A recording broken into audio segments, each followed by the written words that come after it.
nous allons nous arranger pour que dans les minutes qui suivent, toi tu vas où? Ok. Pour que dans les 40-50 minutes que nous puissions du moins terminer, parce que nous avons quelque chose à partager ensemble, qu'on puisse être dans les temps. Frère Georges, toujours Genèse chapitre 2, verset 9 à 15.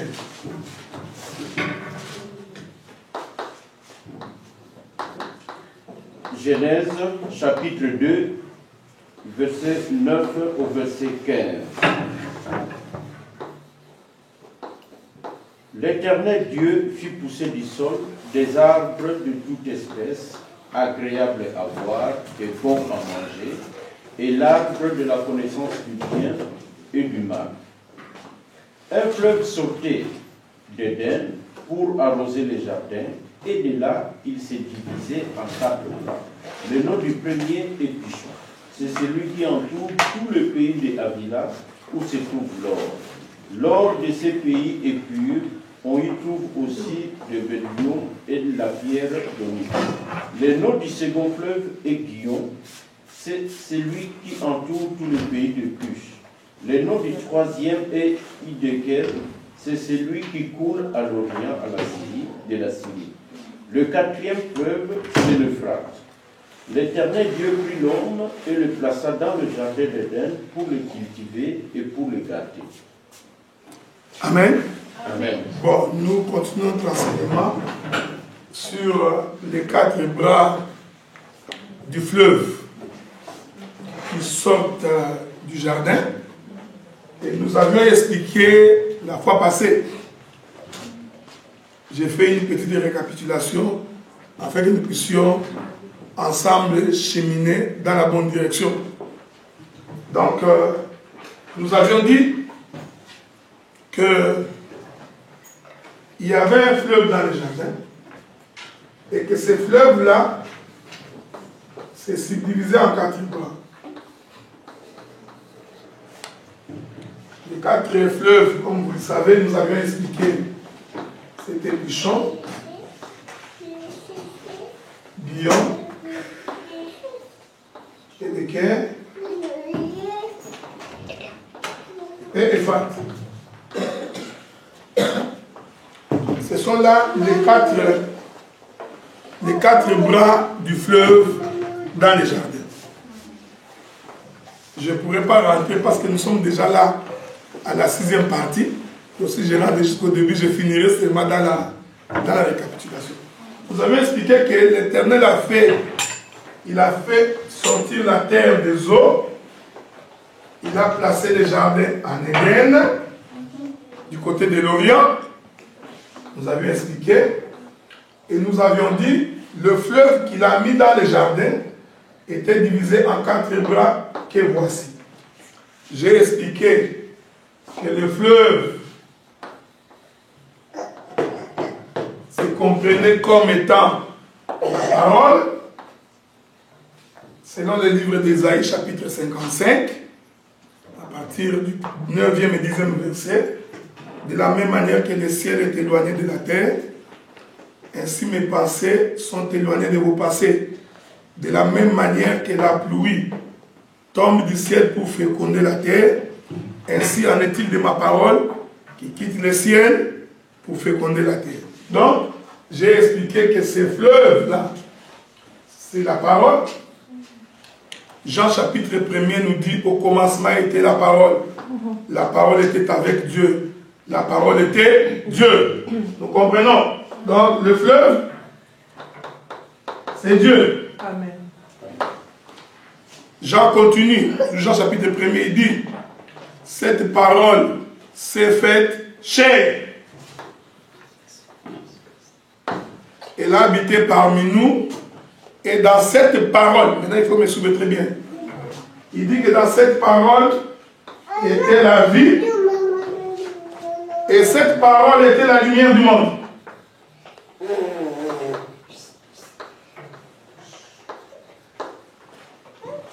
Donc, l'Éternel démontre ainsi que la parole, c'est la lumière du monde.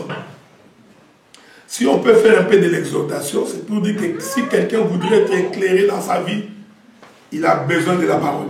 Amen. Sans la parole, tu ne peux pas marcher dans la lumière. Donc, la vie chrétienne consiste à avoir la parole.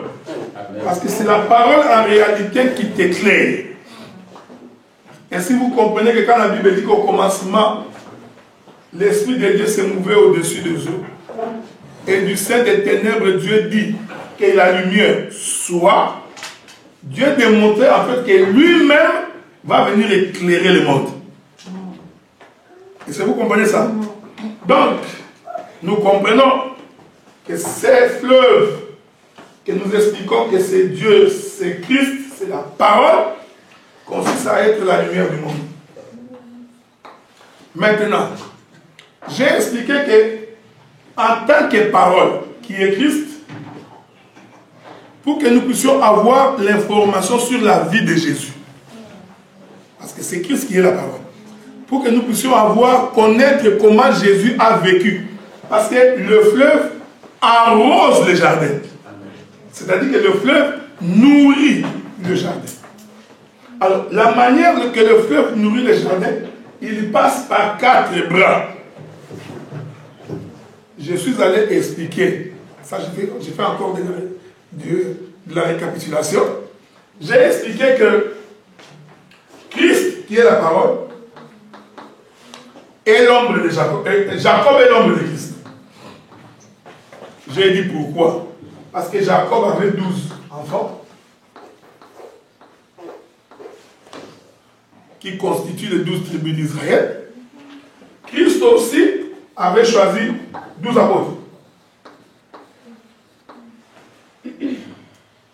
Donc, ainsi nous comprenons, Jacob s'est multiplié en 12.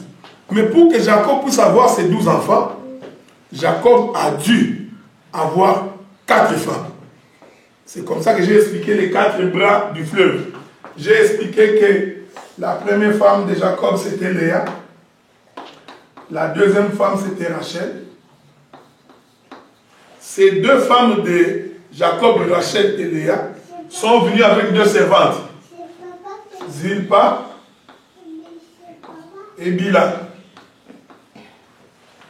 Le jour où Jacob vient pour épouser Rachel, le papa lui dit, parce que vous savez, c'est Jacob qui a trouvé Rachel.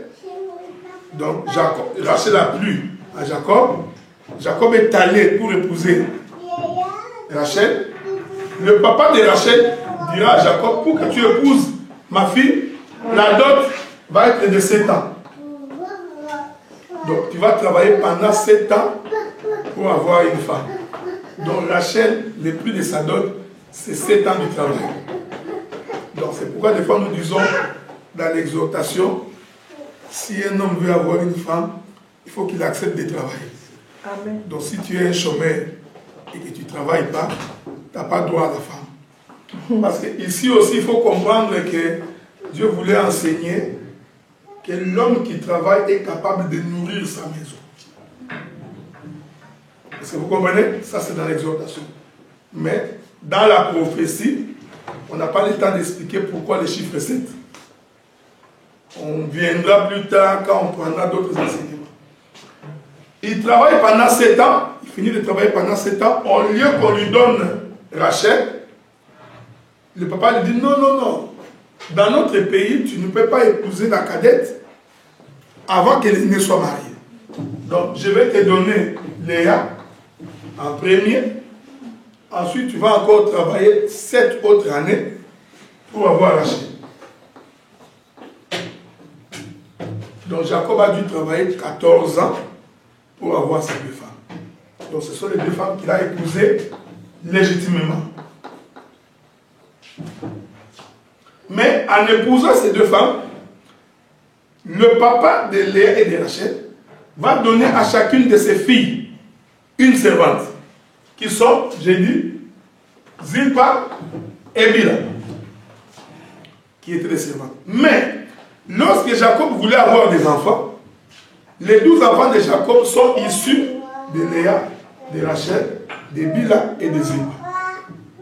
Parce que l'Écriture dit, lorsque Léa a accouché Ruben, Siméon, Lévi et Judas, Léa cessa d'accoucher. Comme il ne pouvait plus accoucher, il prendra sa servante, il va donner à son mari, pour que sa servante puisse donner des enfants à son mari. De la même manière, Rachel, parce que Rachel était stérile, pendant que sa soeur donnait des enfants, elle aussi va prendre sa servante, va donner à Jacob, ils feront des enfants. C'est plus tard que Rachel va donner naissance à Benjamin et à Joseph. Donc les 4 femmes, j'ai expliqué, ce sont les 4 bras du fleuve, c'est-à-dire Jacob s'est déversé dans les 4 pour s'exprimer. Je suis allé toucher les dimanches passés, parce que je cours, parce que je voudrais toucher quelques points aujourd'hui. J'ai expliqué que de la même manière que Jacob utilise 4 femmes pour s'exprimer, c'est-à-dire pour extérioriser sa sémence, de la même manière Christ, pour que nous puissions avoir l'information concernant sa vie. C'est Matthieu, Marc, Luc et Jean. Ce sont les 4 qui nous racontent la vie de Jésus sur la terre. À part Matthieu, Luc, Marc, Luc et Jean, personne d'autre ne nous raconte la vie de Jésus sur la terre. Donc, c'est par ces 4 chemins que nous connaissons Jésus. Est-ce que vous comprenez ce que j'ai dit? Donc, pour que nous comprenions le fleuve, n'oubliez pas que je vous ai dit que le fleuve c'est Christ. C'est la parole. C'est-à-dire que si on doit parler des actes des apôtres, pour que les actes des apôtres soient écrits, il a fallu d'abord qu'ils aient la connaissance de ce que Matthieu, Marc, Luc et Jean ont raconté. Pour qu'on écrive Romains, il faut que, vous allez voir que tous les autres livres font référence du temps où Jésus a vécu sur la terre. Il n'y a aucun livre après ces 4 ici qui nous raconte la vie de Jésus sur la terre. Au contraire, et il se réfère à ces 4-là pour nous expliquer la vie de Jésus sur la terre. Est-ce que vous comprenez? Amen. Maintenant, les dimanches passés, j'ai commencé par expliquer Matthieu. Parce que nous avons lu avec vous que Pichon, qui est le premier fleuve, c'était le pays où se trouvait l'or. Bien aimés, rentrons dans Matthieu chapitre 1er. Matthieu chapitre 1er.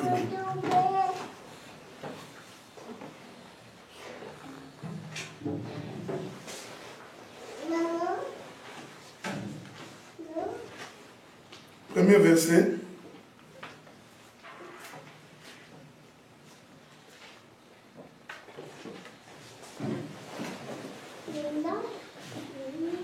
Matthieu chapitre 1er, premier verset. Matthieu chapitre 1er, premier verset. Généalogie de Jésus-Christ, fils de David, fils d'Abraham. Matthieu, quand il présente la généalogie de Jésus-Christ, il commence par nous dire que Jésus-Christ est le fils de David.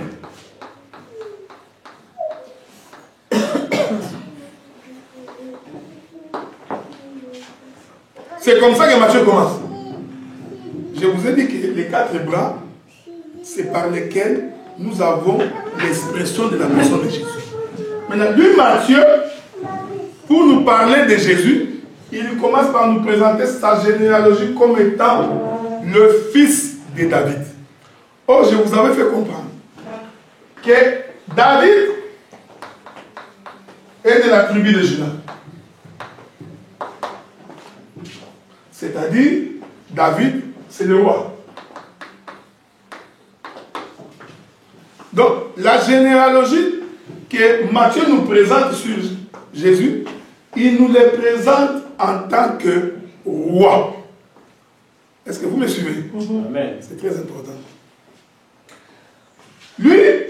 Quand il vient nous présenter le Seigneur, c'est pourquoi vous avez remarqué que l'un des bras du fleuve Pichon, c'est là où se trouvait l'or. Je viendrai pour expliquer l'or. Parce que vous allez voir que l'or explique Dieu comme le roi. C'est pourquoi, prenons le livre de Exode chapitre 25. Exode chapitre 25. Commence-moi par les premiers versets.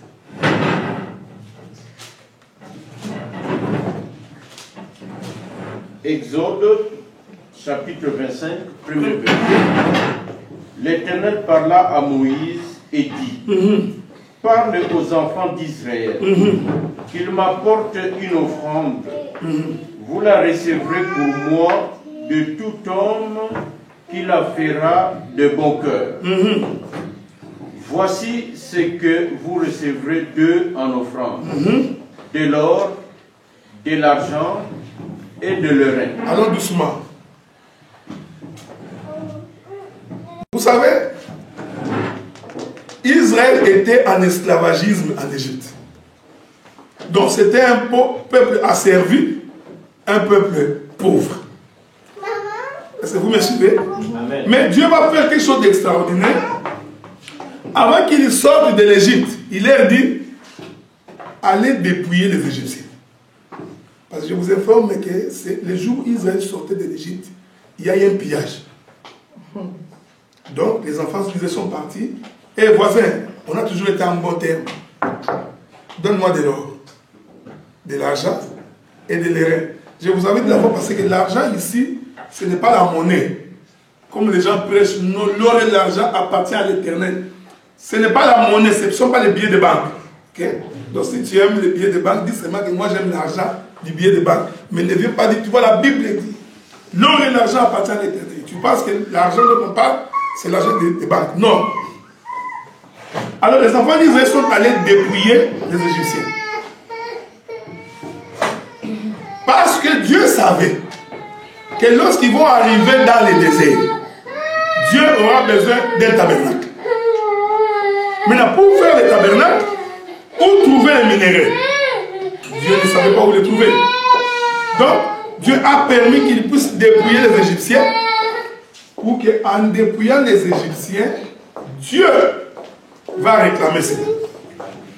Est-ce que vous me suivez? Amen. Et c'est ici aussi que nous faisons de l'exhortation pour dire que tout ce que Dieu met dans la main de ses enfants, c'est pour servir le Seigneur.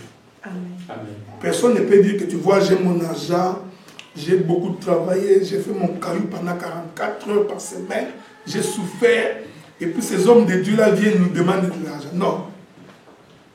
Ce que Dieu met dans ta main, il sait pourquoi il l'a mis. Parce qu'il va te le redemander. Donc les enfants d'Israël, quand ils ont dépouillé les Égyptiens, ils ne savaient pas pourquoi ils dépouillaient les Égyptiens. Ils pensaient juste qu'ils sont en train de dépouiller. Mais Dieu lui savait que ce dépouillement-là va servir à la construction du tabernacle. Verset de mon frère. D'Exode. Chapitre 25. Toujours. Parle aux enfants. Non, prends-moi le verset 3. Voici ce que vous recevrez d'eux en offrande, de l'or, de l'argent et de l'airain. Ok. Des étoffes teintes en bleu, en pourpre, en cramoisi, du fin lin et du poil de chèvre. Ok.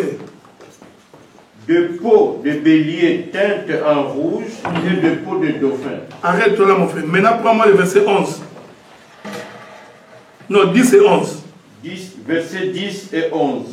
Ils feront une arche de bois d'acacia. Ok. Sa longueur sera de 2 coudées et demi, sa largeur d'une coudée et demi, et sa hauteur d'une coudée et demi. Tu la couvriras d'or pur, tu la couvriras en dedans et en dehors. Ok. Et tu feras une bordure d'or tout autour. Continue. Tu fondras pour elle 4 anneaux d'or et tu le mettras à ses 4 coins, 2 anneaux d'un côté et 2 anneaux de l'autre côté. Verset 13. Tu feras des barres de bois d'acacia et tu les couvriras d'or. Tu passeras les barres dans les anneaux sur le côté de l'arche pour qu'elles servent à porter l'arche. Continue mon frère, verset. Les barres resteront dans les anneaux de l'arche et n'en seront point retirées. Lis-moi les versets 17 et verset 18. Tu feras un propitiatoire d'or pur. Sa longueur sera de 2 coudées et demi et sa largeur d'une coudée et demie. Ok. Tu feras 2 chérubins d'or, tu le feras d'or battu aux 2 extrémités du propitiatoire. Tu peux t'arrêter là. Je vous ai dit que quand ils sont sortis de l'Égypte, Dieu leur a demandé d'aller dépouiller les Égyptiens. Et ils n'ont pas compris pourquoi Dieu avait-il demandé que les Égyptiens soient dépouillés. Maintenant, les Juifs étaient contents. Ah, on a eu de l'or, on a eu de l'argent. Nous sommes sortis. Tongindi. Mais arrivé dans les déserts, Dieu leur dit, Moïse dira aux enfants d'Israël de me donner de l'offrande volontaire. Mais ce que j'aime, Dieu a précisé que je voudrais de l'or, de l'argent et de l'airain. Maintenant, remarquez frère, tout ça c'est parce que Dieu, il voulait se faire un tabernacle. Il voulait se faire une maison. Je suis en train d'expliquer Matthieu, le premier bras du fleuve. Dieu voulait se faire un tabernacle. Moïse arrive au sommet de la montagne, Dieu lui montre le modèle, Moïse descend, maintenant il doit récolter les matières les permettant de faire le tabernacle. Maintenant, dans tous les matériels qu'il a récoltés, l'or, l'argent et les reins, Dieu a fait en sorte que tous les éléments qui étaient dans les lieux très saints, l'arche, était fait en bois d'acacia. On n'a pas le temps d'expliquer ce que c'est le bois d'acacia, je vais sauter ça plus tard. Mais ce bois d'acacia était couvert d'or. Il fait le coffret en bois d'acacia, mais c'est bois d'acacia. Parce que vous d'abord remarquez une chose, que le bois, c'est une matière périssable. Est-ce que vous me suivez? Amen. Donc le bois est une matière périssable. Mais ce bois qui est périssable va être revêtu de l'or. Parce que vous allez constater que l'or s'est trouvé, je reviendrai plus tard, s'est trouvé dans le lieu très saint et aussi dans les bordures de la table dans le lieu saint. Ça, on en parlera plus tard.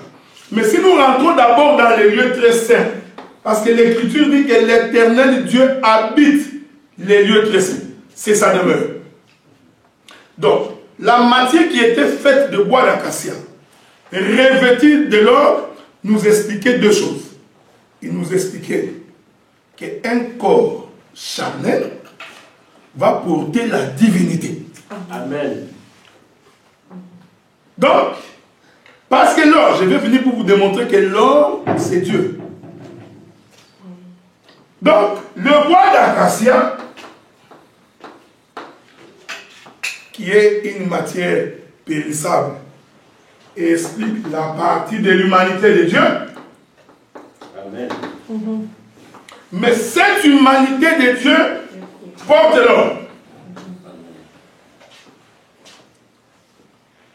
Remarquez, frères bien-aimés dans le Seigneur, quand vous lisez l'Écriture, l'or que Moïse prélevait, Moïse devait faire passer cet or au feu et battre cet or pour permettre à l'or de dégager son éclat.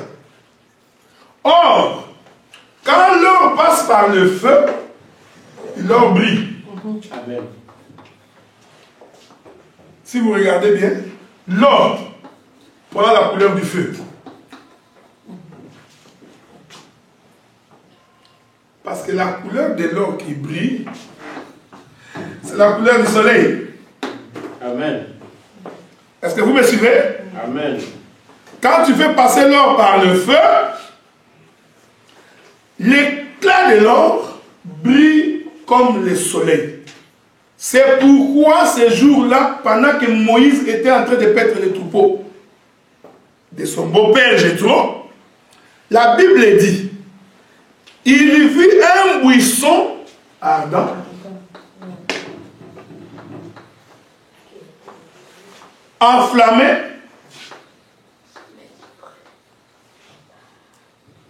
mais ne se consuma pas. Amen.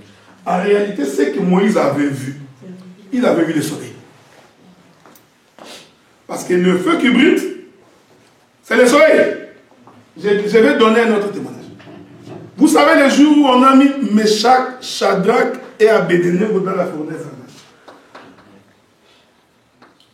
l'Écriture dit, on chauffa la fournaise pendant 7 fois. C'était le feu. Mais pendant que la fournaise est chauffée 7 fois, un quatrième apparaît. Ils étaient dans le feu, mais ils ne brûlaient pas. Le quatrième qui apparaît, quand le roi regardait, je me suis dit que je vois là, c'est comme un fils, c'est comme le fils de Dieu. Je ne sais pas qui avait dit au roi comment ressemble un fils de Dieu.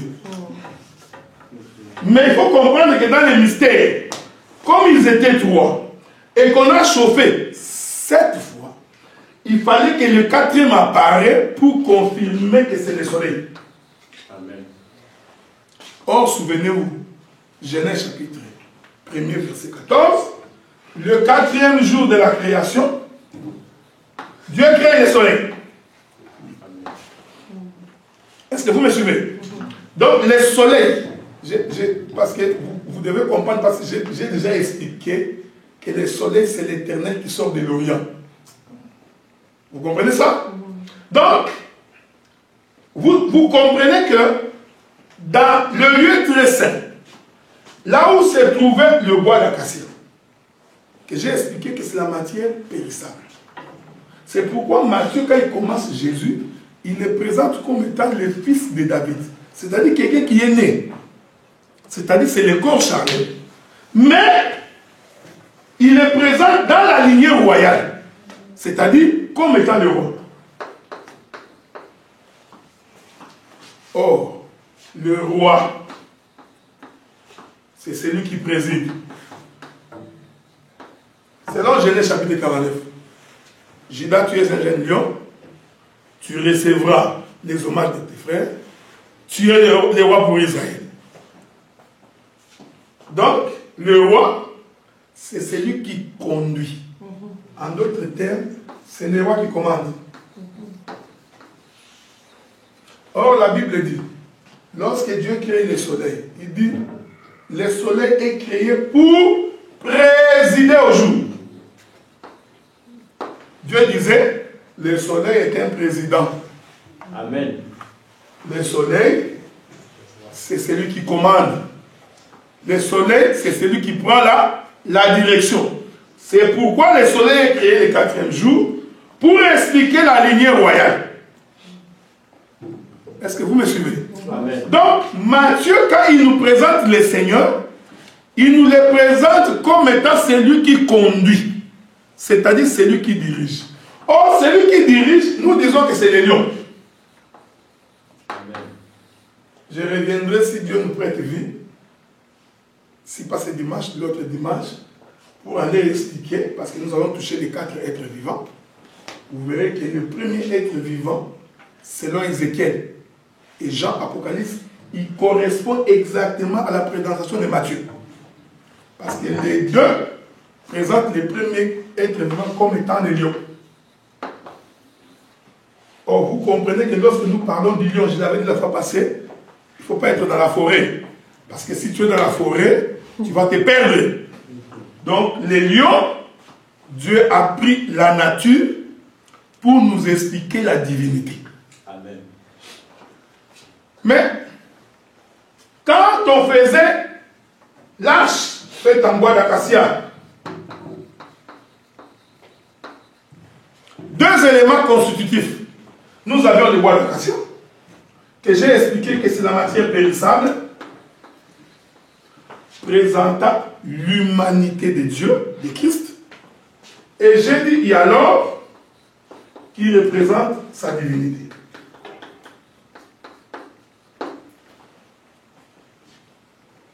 Vous comprenez que l'Écriture nous fait comprendre ici que la divinité portera un corps. Amen. Est-ce que vous voyez ça? C'est ce que l'Écriture veut dire, que ce qui est divin va porter un corps périssable. Je rentre dans la création. Le premier jour de la création, Dieu crée la lumière.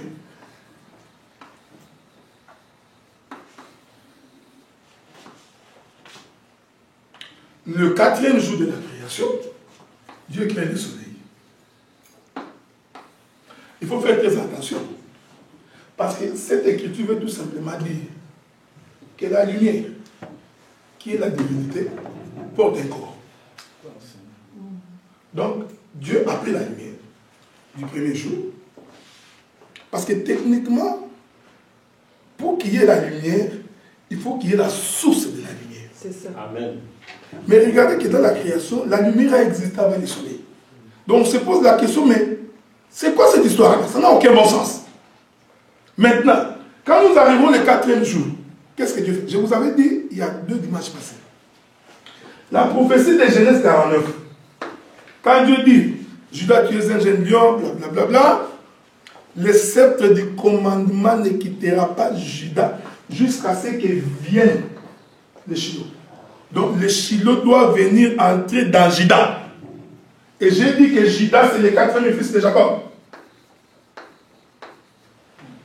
Est-ce que vous comprenez? C'est-à-dire que Shiloh qui est Dieu entre dans Judas le 4e jour, qui est le 4e fils de Jacob. Donc c'est pourquoi je vous avais fait comprendre que même quand il y a eu déportation, Judas n'a jamais été déporté. On avait déporté 10 autres tribus, mais Judas est resté en Israël.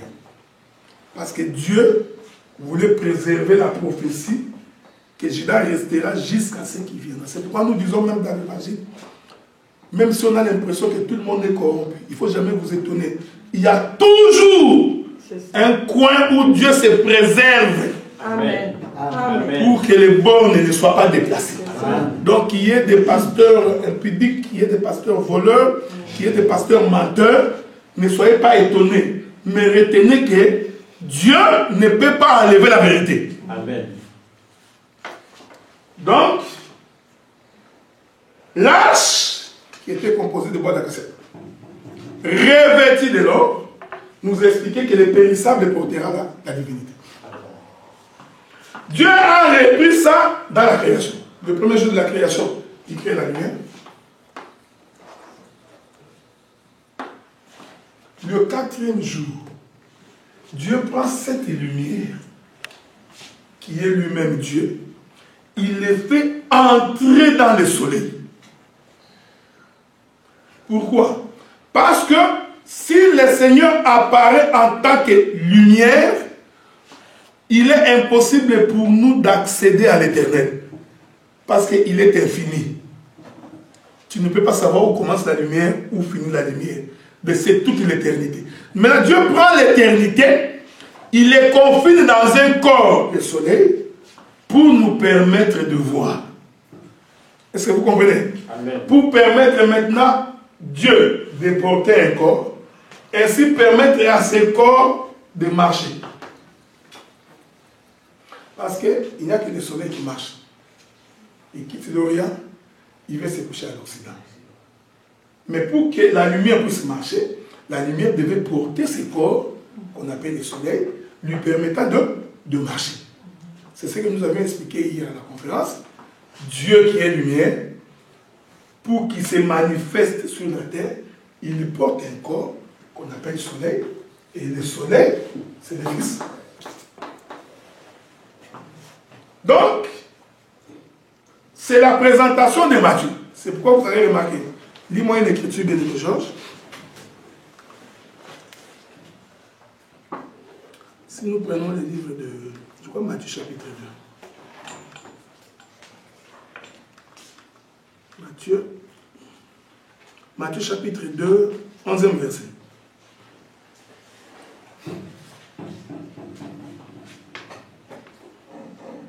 Matthieu chapitre 2, verset 11.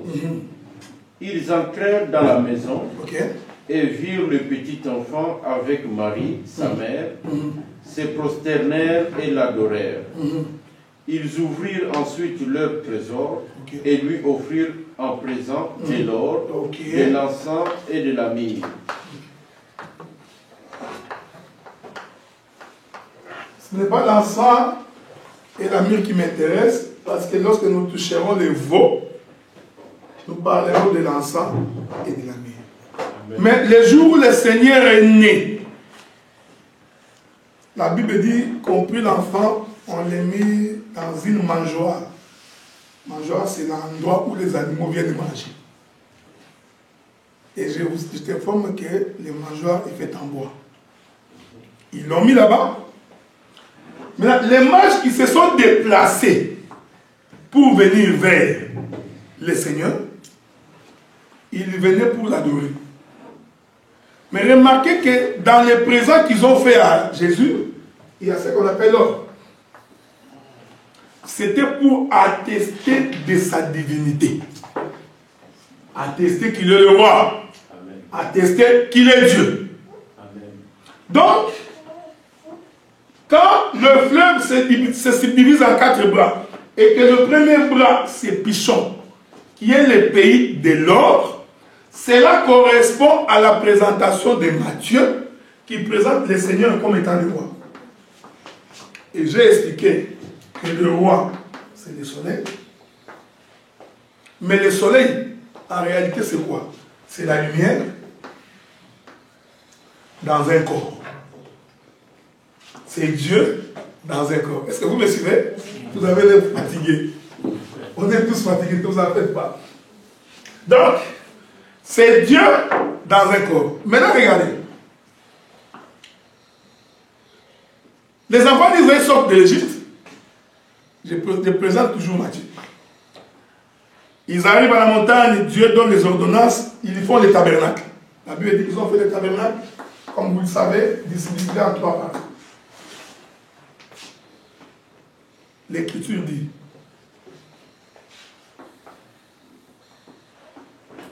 le 40e jour, ils ont présenté, juste dans Exode chapitre 40. Le 40e jour, les tabernacles, ils l'ont présenté, il était fini. Lorsque Dieu vit que le tabernacle a été construit selon son modèle.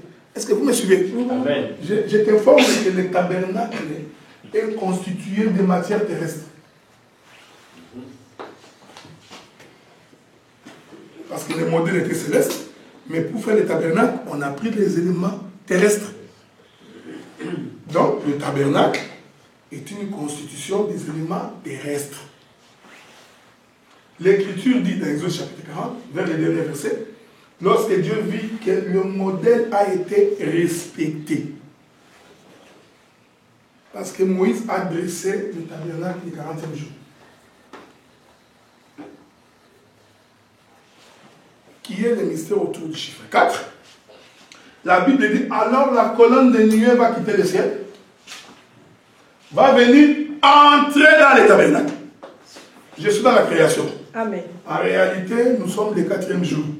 Dieu prit la lumière, il les confine dans le tabernacle.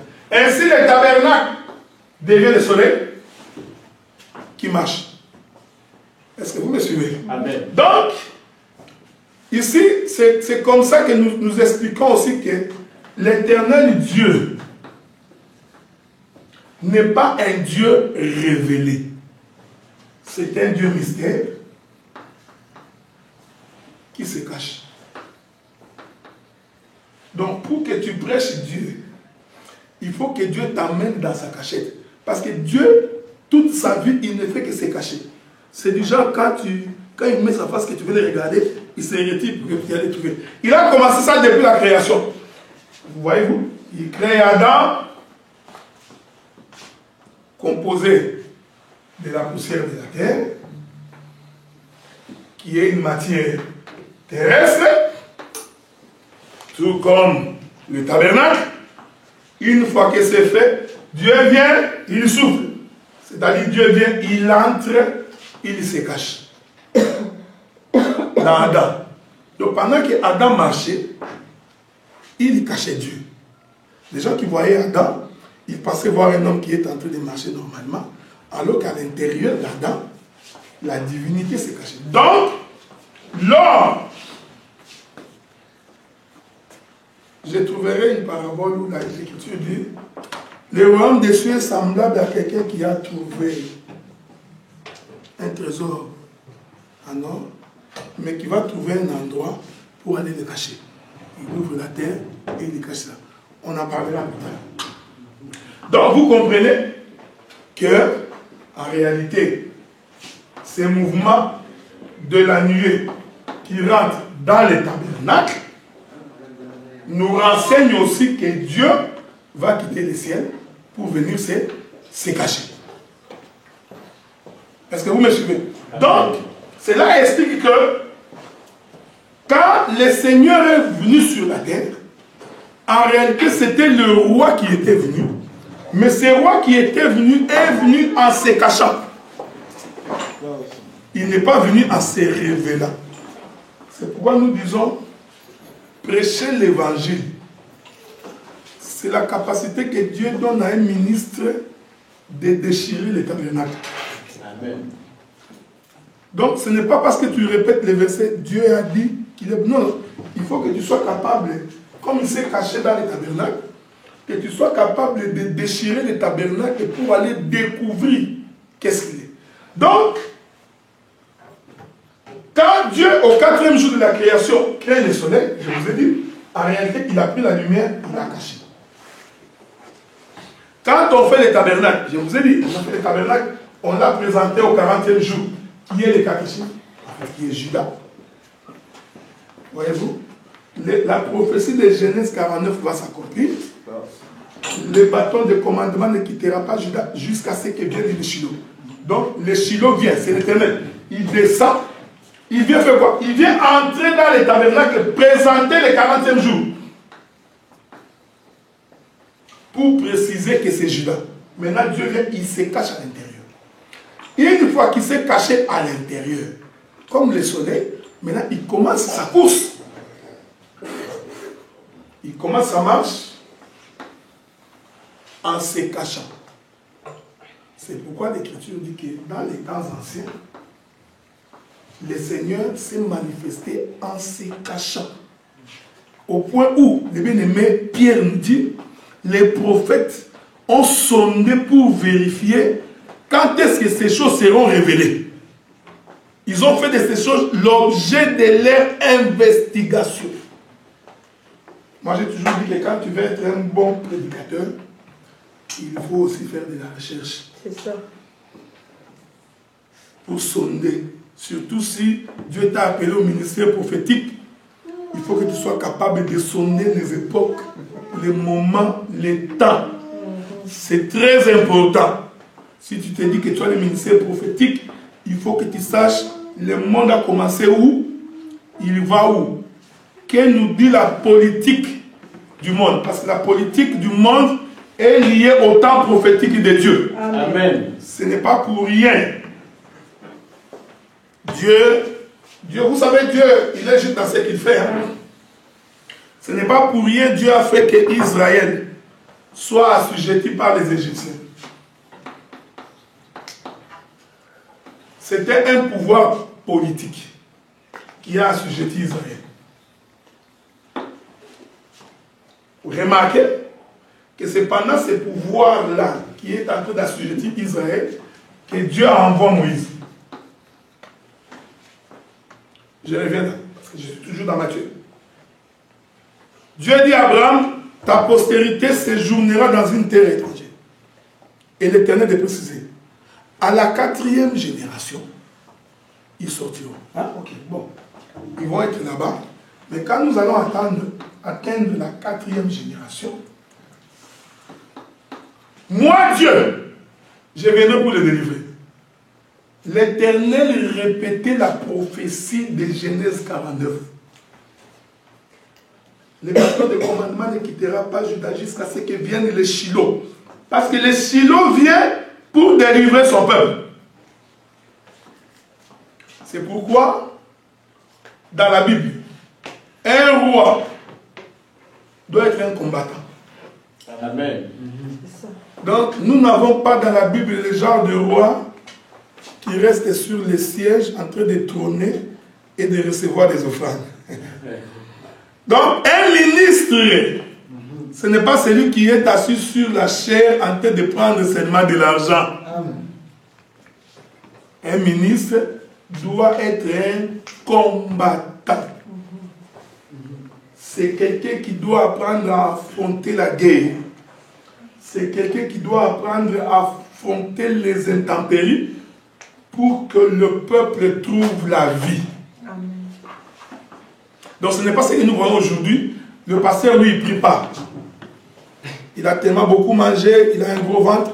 Il a créé ce qu'on appelle les groupes d'intercession, composés de mamans.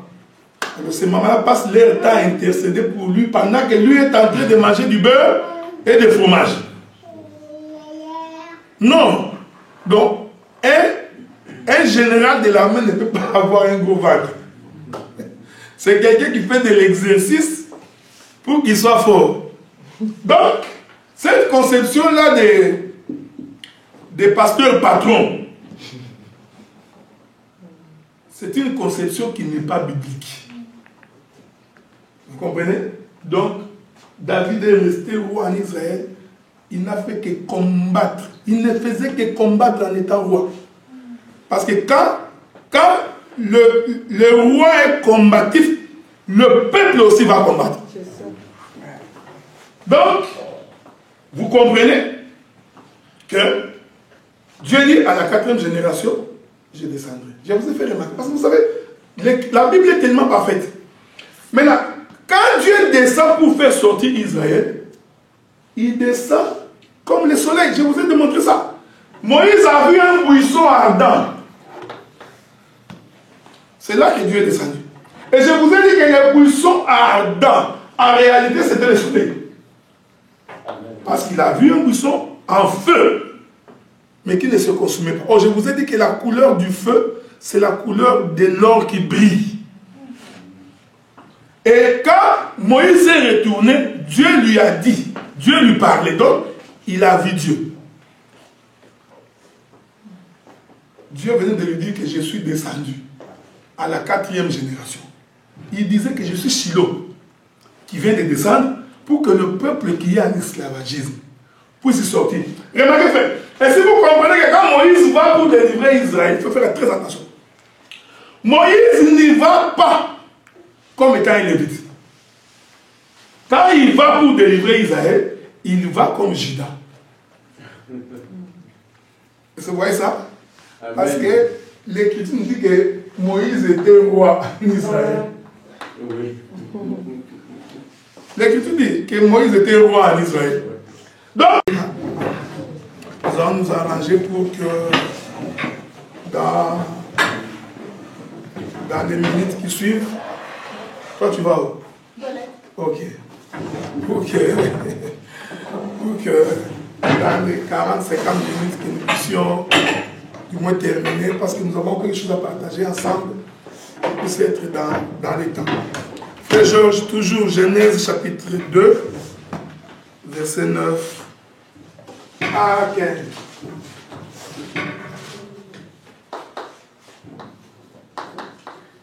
Genèse chapitre 2, verset 9 au verset 15.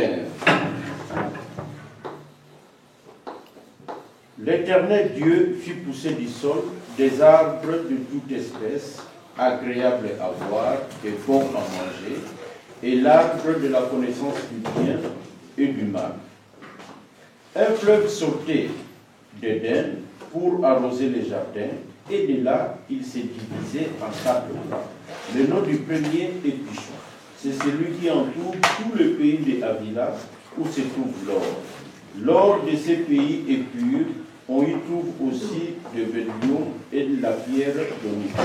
Le nom du second fleuve est Guillon, c'est celui qui entoure tout le pays de Cush.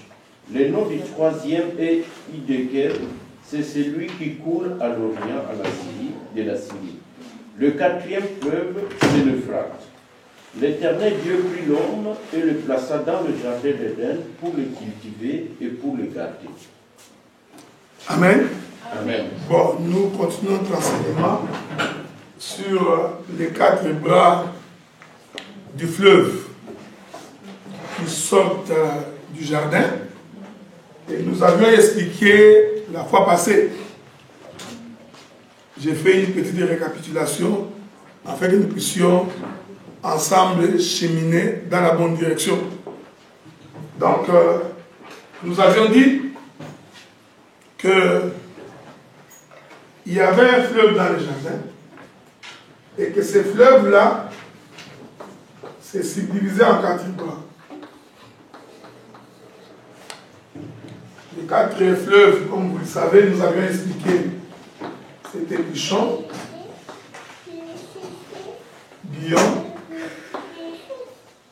Idéker et Ephrate. Ce sont là les 4 bras du fleuve dans les jardins. Je ne pourrais pas rentrer parce que nous sommes déjà là à la 6e partie. Donc si je rentre jusqu'au début, je finirai seulement dans la récapitulation. Vous avez expliqué que l'Éternel a fait sortir la terre des eaux. Il a placé les jardins en Éden, du côté de l'Orient. Nous avions expliqué. Et nous avions dit, le fleuve qu'il a mis dans les jardins était divisé en 4 bras que voici. J'ai expliqué que le fleuve se comprenait comme étant la parole, selon le livre d'Ésaïe, chapitre 55, à partir du 9e et 10e verset. De la même manière que le ciel est éloigné de la terre, ainsi mes pensées sont éloignées de vos pensées. De la même manière que la pluie tombe du ciel pour féconder la terre, ainsi en est-il de ma parole qui quitte le ciel pour féconder la terre. Donc, j'ai expliqué que ces fleuves-là, c'est la parole. Jean chapitre 1er nous dit, au commencement était la parole. La parole était avec Dieu. La parole était Dieu. Nous comprenons. Donc, le fleuve, c'est Dieu. Amen. Jean continue. Jean chapitre 1er, il dit, cette parole s'est faite chair. Elle a habité parmi nous. Et dans cette parole, maintenant il faut me souvenir très bien. Il dit que dans cette parole était la vie. Et cette parole était la lumière du monde.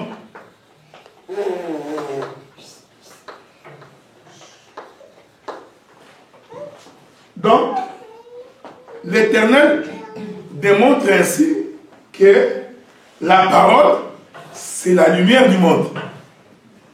Si on peut faire un peu de l'exhortation, c'est pour dire que si quelqu'un voudrait être éclairé dans sa vie, il a besoin de la parole. Amen. Sans la parole, tu ne peux pas marcher dans la lumière. Donc, la vie chrétienne consiste à avoir la parole. Amen. Parce que c'est la parole en réalité qui t'éclaire. Ainsi, vous comprenez que quand la Bible dit qu'au commencement, l'Esprit de Dieu s'est mouvé au-dessus des eaux. Et du sein des ténèbres, Dieu dit que la lumière soit. Dieu démontrait en fait que lui-même va venir éclairer le monde. Est-ce que vous comprenez ça? Donc, nous comprenons que ces fleuves que nous expliquons que c'est Dieu, c'est Christ, c'est la parole, consiste à être la lumière du monde. Maintenant, j'ai expliqué que en tant que parole qui est Christ, pour que nous puissions avoir l'information sur la vie de Jésus, parce que c'est Christ qui est la parole, pour que nous puissions connaître comment Jésus a vécu, parce que le fleuve arrose le jardin. C'est-à-dire que le fleuve nourrit le jardin. Alors, la manière que le fleuve nourrit le jardin, il passe par 4 bras. Je suis allé expliquer, ça j'ai fait encore de la récapitulation. J'ai expliqué que Christ, qui est la parole, est l'ombre de Jacob. Jacob est l'ombre de Christ. J'ai dit pourquoi. Parce que Jacob avait 12 enfants qui constituent les 12 tribus d'Israël. Christ aussi avait choisi 12 apôtres. Donc, ainsi nous comprenons, Jacob s'est multiplié en 12. Mais pour que Jacob puisse avoir ses 12 enfants, Jacob a dû avoir 4 femmes. C'est comme ça que j'ai expliqué les 4 bras du fleuve. J'ai expliqué que la première femme de Jacob, c'était Léa. La deuxième femme, c'était Rachel. Ces 2 femmes de Jacob, Rachel et Léa, sont venues avec 2 servantes. Zilpa et Bila. Le jour où Jacob vient pour épouser Rachel, le papa lui dit, parce que vous savez, c'est Jacob qui a trouvé Rachel. Donc Rachel a plu à Jacob. Jacob est allé pour épouser Rachel. Le papa de Rachel dira à Jacob, pour que tu épouses ma fille, la dot va être de 7 ans. Donc tu vas travailler pendant 7 ans pour avoir une femme. Donc Rachel, le prix de sa dot, c'est 7 ans de travail. Donc c'est pourquoi des fois nous disons dans l'exhortation, si un homme veut avoir une femme, il faut qu'il accepte de travailler. Amen. Donc si tu es un chômeur et que tu ne travailles pas, tu n'as pas droit à la femme. Parce qu'ici aussi, il faut comprendre que Dieu voulait enseigner que l'homme qui travaille est capable de nourrir sa maison. Est-ce que vous comprenez? Ça, c'est dans l'exhortation. Mais dans la prophétie, on n'a pas le temps d'expliquer pourquoi le chiffre 7. On viendra plus tard quand on prendra d'autres enseignements. Il travaille pendant 7 ans, il finit de travailler pendant 7 ans, au lieu qu'on lui donne Rachel, le papa lui dit non, non, non. Dans notre pays, tu ne peux pas épouser la cadette avant qu'elle ne soit mariée. Donc, je vais te donner Léa en premier. Ensuite, tu vas encore travailler 7 autres années pour avoir Rachel. Donc, Jacob a dû travailler 14 ans pour avoir ces 2 femmes. Donc, ce sont les 2 femmes qu'il a épousées légitimement. Mais en épousant ces 2 femmes, le papa de Léa et de Rachel va donner à chacune de ses filles une servante, qui sont, j'ai dit, Zilpa et Bila, qui étaient des servantes. Mais, lorsque Jacob voulait avoir des enfants, les 12 enfants de Jacob sont issus de Léa, de Rachel, de Bila et de Zilpa. Parce que l'Écriture dit, lorsque Léa a accouché Ruben, Siméon, Lévi et Judas, Léa cessa d'accoucher. Comme il ne pouvait plus accoucher, il prendra sa servante, il va donner à son mari, pour que sa servante puisse donner des enfants à son mari. De la même manière, Rachel, parce que Rachel était stérile, pendant que sa soeur donnait des enfants, elle aussi va prendre sa servante, va donner à Jacob, ils feront des enfants. C'est plus tard que Rachel va donner naissance à Benjamin et à Joseph. Donc les 4 femmes, j'ai expliqué, ce sont les 4 bras du fleuve, c'est-à-dire Jacob s'est déversé dans les 4 pour s'exprimer. Je suis allé toucher les dimanches passés, parce que je cours, parce que je voudrais toucher quelques points aujourd'hui.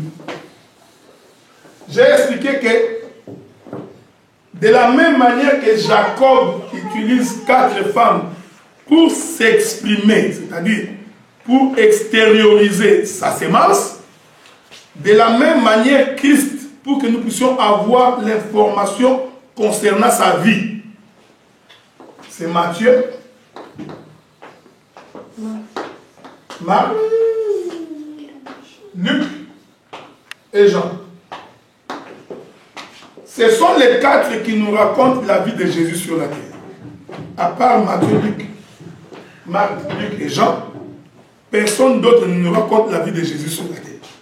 Donc, c'est par ces quatre chemins que nous connaissons Jésus. Est-ce que vous comprenez ce que je dis? Donc, pour que nous comprenions le fleuve, n'oubliez pas que je vous ai dit que le fleuve c'est Christ. C'est la parole. C'est-à-dire que si on doit parler des actes des apôtres, pour que les actes des apôtres soient écrits, il a fallu d'abord qu'ils aient la connaissance de ce que Matthieu, Marc, Luc et Jean ont raconté. Pour qu'on écrive Romains, il faut que, vous allez voir que tous les autres livres font référence du temps où Jésus a vécu sur la terre. Il n'y a aucun livre après ces quatre ici qui nous raconte la vie de Jésus sur la terre. Au contraire, et il se réfère à ces quatre-là pour nous expliquer la vie de Jésus sur la terre. Est-ce que vous comprenez? Amen. Maintenant, les dimanches passés, j'ai commencé par expliquer Matthieu. Parce que nous avons lu avec vous que Pichon, qui est le premier fleuve, c'était le pays où se trouvait l'or. Bien aimés, rentrons dans Matthieu chapitre 1er. Matthieu chapitre 1er.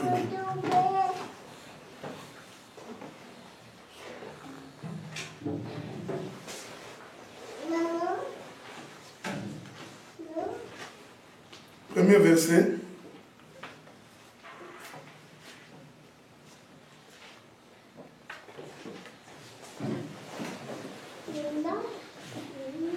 Matthieu chapitre 1er, premier verset. Matthieu chapitre 1er, premier verset. Généalogie de Jésus-Christ, fils de David, fils d'Abraham. Matthieu, quand il présente la généalogie de Jésus-Christ, il commence par nous dire que Jésus-Christ est le fils de David.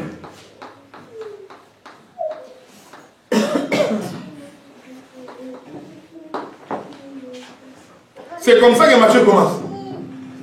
Je vous ai dit que les quatre bras, c'est par lesquels nous avons l'expression de la personne de Jésus. Maintenant, lui, Matthieu, pour nous parler de Jésus, il commence par nous présenter sa généalogie comme étant le fils de David.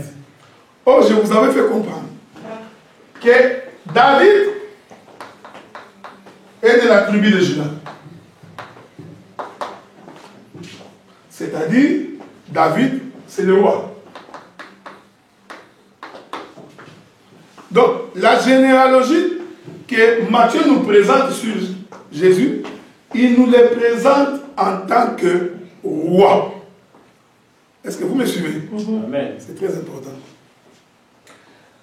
Lui, quand il vient nous présenter le Seigneur, c'est pourquoi vous avez remarqué que l'un des bras du fleuve Pichon, c'est là où se trouvait l'or. Je viendrai pour expliquer l'or. Parce que vous allez voir que l'or explique Dieu comme le roi. C'est pourquoi, prenons le livre de Exode chapitre 25. Exode chapitre 25. Recommence-moi par les premiers versets.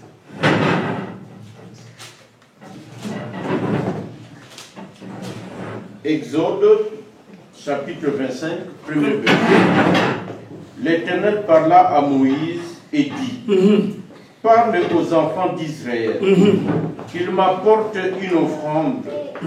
Vous la recevrez pour moi de tout homme qui la fera de bon cœur. Voici ce que vous recevrez d'eux en offrande. De l'or, de l'argent et de l'oreille. Allons doucement. Vous savez, Israël était en esclavagisme en Égypte.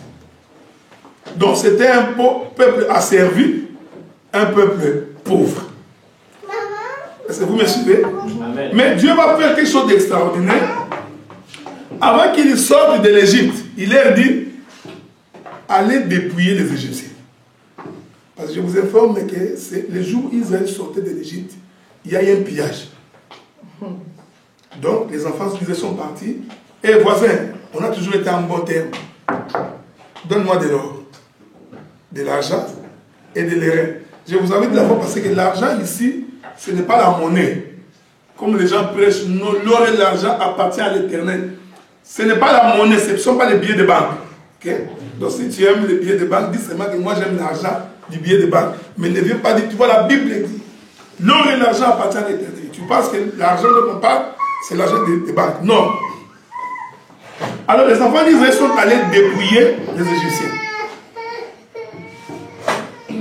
Parce que Dieu savait que lorsqu'ils vont arriver dans le désert, Dieu aura besoin d'un tabernacle. Maintenant, pour faire le tabernacle, où trouver les minéraux? Dieu ne savait pas où les trouver. Donc, Dieu a permis qu'ils puissent dépouiller les Égyptiens, pour qu'en dépouillant les Égyptiens, Dieu va réclamer cela. Est-ce que vous me suivez? Amen. Et c'est ici aussi que nous faisons de l'exhortation pour dire que tout ce que Dieu met dans la main de ses enfants, c'est pour servir le Seigneur. Amen. Amen. Personne ne peut dire que tu vois, j'ai mon argent, j'ai beaucoup travaillé, j'ai fait mon caillou pendant 44 heures par semaine, j'ai souffert, et puis ces hommes de Dieu là viennent nous demander de l'argent. Non. Ce que Dieu met dans ta main, il sait pourquoi il a mis. Parce qu'il va te le redemander. Donc les enfants d'Israël, quand ils ont dépouillé les Égyptiens, ils ne savaient pas pourquoi ils dépouillaient les Égyptiens. Ils pensaient juste qu'ils sont en train de dépouiller. Mais Dieu lui savait que ce dépouillement-là va servir à la construction du tabernacle. Verset de mon frère. D'Exode. Chapitre 25. Toujours. Parle aux enfants. Non, prends-moi le verset 3. Voici ce que vous recevrez d'eux en offrande, de l'or, de l'argent et de l'airain. Ok. Des étoffes teintes en bleu, en pourpre, en cramoisi, du fin lin et du poil de chèvre. Ok. De peaux de bélier teintes en rouge et de peaux de dauphin. Arrête-toi là, mon frère. Maintenant, prends-moi le verset 11. Non, 10 et 11. Versets 10 et 11. Ils feront une arche de bois d'acacia. Ok. Sa longueur sera de 2 coudées et demi, sa largeur d'une coudée et demi, et sa hauteur d'une coudée et demi. Tu la couvriras d'or pur, tu la couvriras en dedans et en dehors. Ok. Et tu feras une bordure d'or tout autour. Continue. Tu fondras pour elle 4 anneaux d'or et tu le mettras à ces 4 coins, 2 anneaux d'un côté et 2 anneaux de l'autre côté. Verset 13. Tu feras des barres de bois d'acacia et tu les couvriras d'or. Tu passeras les barres dans les anneaux sur le côté de l'arche pour qu'elles servent à porter l'arche. Continue, mon frère. Verset. Les barres resteront dans les anneaux de l'arche et n'en seront point retirés. Lis-moi les versets 17 et verset 18. Tu feras un propitiatoire d'or pur. Sa longueur sera de 2 coudées et demi et sa largeur d'une coudée et demi. Ok. Tu feras 2 chérubins d'or, tu le feras d'or battu aux 2 extrémités du propitiatoire. Tu peux t'arrêter là. Je vous ai dit que quand ils sont sortis de l'Égypte, Dieu leur a demandé d'aller dépouiller les Égyptiens. Et ils n'ont pas compris pourquoi Dieu avait-il demandé que les Égyptiens soient dépouillés. Maintenant, les Juifs étaient contents. Ah, on a eu de l'or, on a eu de l'argent. Nous sommes sortis. Tongindi. Mais arrivé dans le désert, Dieu leur dit, Moïse dira aux enfants d'Israël de me donner de l'offrande volontaire. Mais ce que j'aime, Dieu a précisé que je voudrais de l'or, de l'argent et de l'airain. Maintenant, remarquez frère, tout ça, c'est parce que Dieu, il voulait se faire un tabernacle. Il voulait se faire une maison. Je suis en train d'expliquer Matthieu, le premier bras du fleuve. Dieu voulait se faire un tabernacle. Moïse arrive au sommet de la montagne, Dieu lui montre le modèle, Moïse descend, maintenant il doit récolter les matières les permettant de faire le tabernacle. Maintenant, dans tous les matériels qu'il a récoltés, l'or, l'argent et les reins, Dieu a fait en sorte que tous les éléments qui étaient dans les lieux très saints, l'arche, étaient faits en bois d'acacia. On n'a pas le temps d'expliquer ce que c'est le bois d'acacia, je vais sauter ça plus tard. Mais ce bois d'acacia était couvert d'or. Il fait le coffret en bois d'acacia, mais c'est bois d'acacia. Parce que vous d'abord remarquez une chose, que le bois, c'est une matière périssable. Est-ce que vous me suivez? Hein? Amen. Donc le bois est une matière périssable. Mais ce bois qui est périssable va être revêtu de l'or.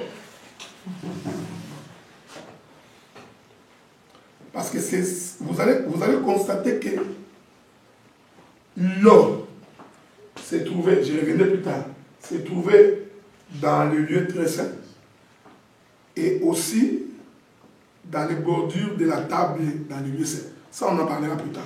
Mais si nous rentrons d'abord dans les lieux très saints, parce que l'Écriture dit que l'Éternel Dieu habite les lieux très saints, c'est sa demeure. Donc, la matière qui était faite de bois d'acacia, revêtue de l'or, nous expliquait deux choses. Il nous expliquait qu'un corps charnel va porter la divinité. Amen. Donc, parce que l'or, je vais finir pour vous démontrer que l'or, c'est Dieu. Donc, le bois d'acacia, qui est une matière périssable, explique la partie de l'humanité de Dieu. Amen. Mais cette humanité de Dieu porte l'or. Remarquez, frères bien-aimés dans le Seigneur, quand vous lisez l'Écriture, l'or que Moïse prélevait, Moïse devait faire passer cet or au feu et battre cet or pour permettre à l'or de dégager son éclat. Or, quand l'or passe par le feu, l'or brille. Amen. Si vous regardez bien, l'or prend la couleur du feu. Parce que la couleur de l'or qui brille, c'est la couleur du soleil. Amen. Est-ce que vous me suivez? Amen. Quand tu fais passer l'or par le feu, l'éclat de l'or brille comme le soleil. C'est pourquoi ce jour-là, pendant que Moïse était en train de paître les troupeaux de son beau-père Jéthro, la Bible dit, il vit un buisson ardent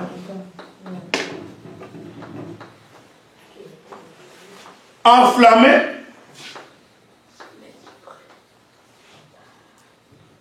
mais ne se consuma point. Amen. En réalité, ce que Moïse avait vu, il avait vu le soleil. Parce que le feu qui brille, c'est le soleil. Je vais donner un autre témoignage. Vous savez le jour où on a mis Meshach, Shadrach et Abednego dans la fournaise. L'Écriture dit, on chauffa la fournaise pendant 7 jours. C'était le feu. Mais pendant que la fournaise est chauffée 7 fois, un quatrième apparaît. Ils étaient dans le feu, mais ils ne brûlaient pas. Le quatrième qui apparaît, quand le roi regardait, j'ai vu celui que je vois là, c'est comme un fils, c'est comme le fils de Dieu. Je ne sais pas qui avait dit au roi comment ressemble un fils de Dieu. Mais il faut comprendre que dans les mystères, comme ils étaient 3, et qu'on a chauffé 7 fois, il fallait que le quatrième apparaisse pour confirmer que c'est le soleil. Amen. Or, souvenez-vous, Genèse chapitre 1er, verset 14, le 4e jour de la création, Dieu crée le soleil. Est-ce que vous me suivez? Donc, le soleil, parce que vous devez comprendre, parce que j'ai déjà expliqué que le soleil, c'est l'éternel qui sort de l'Orient. Vous comprenez ça? Donc, vous comprenez que dans le lieu très saint, là où se trouvait le bois d'acacia, que j'ai expliqué que c'est la matière périssable. C'est pourquoi Matthieu, quand il commence Jésus, il le présente comme étant le fils de David. C'est-à-dire quelqu'un qui est né. C'est-à-dire c'est le corps charnel.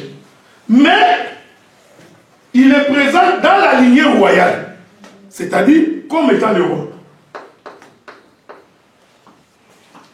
Or, le roi, c'est celui qui préside. Selon Genèse chapitre 49. Judas, tu es un jeune lion, tu recevras les hommages de tes frères, tu es le roi pour Israël. Donc, le roi, c'est celui qui conduit. En d'autres termes, c'est le roi qui commande. Or, la Bible dit, lorsque Dieu crée le soleil, il dit, le soleil est créé pour présider au jour. Dieu disait, le soleil est un président. Amen. Le soleil, c'est celui qui commande. Le soleil, c'est celui qui prend la direction. C'est pourquoi le soleil est créé le 4e jour, pour expliquer la lignée royale. Est-ce que vous me suivez? Amen. Donc, Matthieu, quand il nous présente le Seigneur, il nous le présente comme étant celui qui conduit. C'est-à-dire celui qui dirige. Or, celui qui dirige, nous disons que c'est le lion. Amen. Je reviendrai si Dieu nous prête vie. Si pas ce dimanche, l'autre dimanche, pour aller expliquer, parce que nous allons toucher les 4 êtres vivants. Vous verrez que le premier être vivant, selon Ézéchiel et Jean Apocalypse, il correspond exactement à la présentation de Matthieu. Parce que les deux présentent le premier être vivant comme étant le lion. Or, vous comprenez que lorsque nous parlons du lion, je l'avais dit la fois passée, il ne faut pas être dans la forêt. Parce que si tu es dans la forêt, tu vas te perdre. Donc, les lions, Dieu a pris la nature pour nous expliquer la divinité. Amen. Mais, quand on faisait l'arche faite en bois d'acacia, 2 éléments constitutifs. Nous avions le bois d'acacia, que j'ai expliqué que c'est la matière périssable, présentant l'humanité de Dieu, de Christ. Et j'ai dit, et alors, qui représente sa divinité.